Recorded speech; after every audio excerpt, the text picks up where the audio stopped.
Welcome back to Digital Dealer 27 here in Las Vegas, Nevada. We're here with Jim Mathis from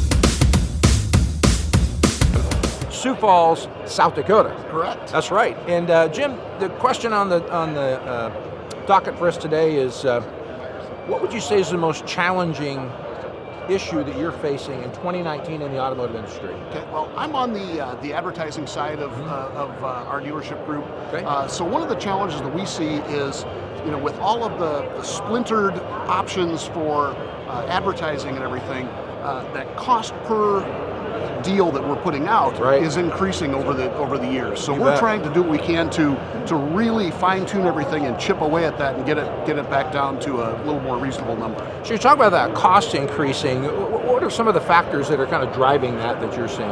Well, I think a lot of that has come with, from the old days we would do a little TV, a little radio, a little print, and it was easy. And now we still got to do a little TV and we still got to do a little radio, but you've also got to do the connected TV and the over-the-top, and you've got to be on Google and you've got to be on Facebook, and you got to do all of these other things. So it just they just kind of keep layering on top of one another.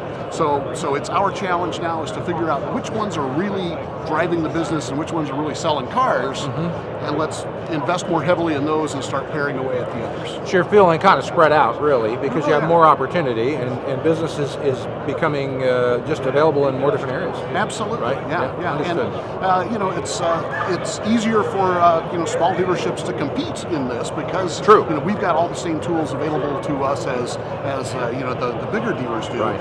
But you just got to be careful to really manage it well. So, question for you, because you're primarily in the used car side of things.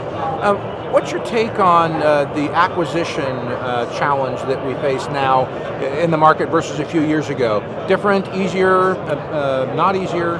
It's a little bit easier than it was a few years ago, but it's still, I've been working in this business for 20 plus years, and boy, it used to be really easy to buy that used inventory out there, and it's getting harder and harder.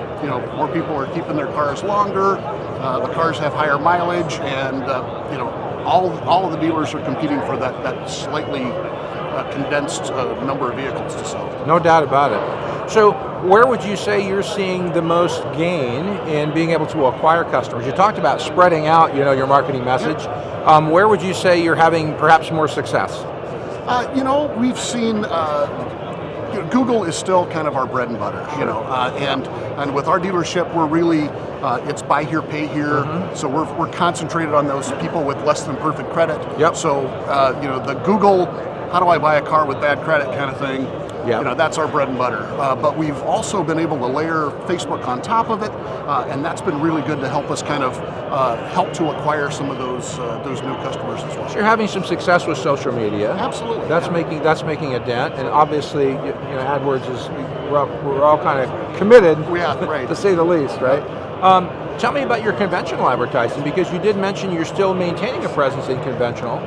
Would you say that this digital marketing that you're doing is in addition, or you're kind of spreading it between the two? We're spreading it between the two, but we've definitely seen the shift go from where we were mostly traditional advertising to now we're a little more heavy on the digital. But what we found is some of the tools that we found here at Digital Dealer in years past, working with companies like Clairvoy, we're able to fine-tune what we're doing on the traditional advertising side and really make sure that that's driving customers to us, where kind of the old days of you buy a whole lot of TV and you know some of it's working, but you don't know which one. But you can't measure it. You can't really measure it as well. But working with some vendors like that, it has helped us to really fine tune that. So we're lowering our traditional spend as the digital spend goes up. So you mentioned Digital Dealer, and of course the choice that you made to come.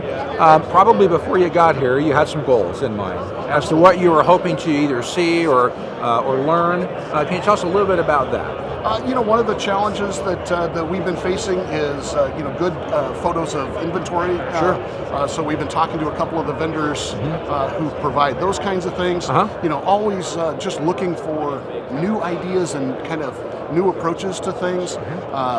And one of the things that we felt about the Digital Dealer Conference is this is the conference we walk away with really actionable steps of here are the 5 or 6 or 10 things we want to do, and let's get back and get going with it. Awesome.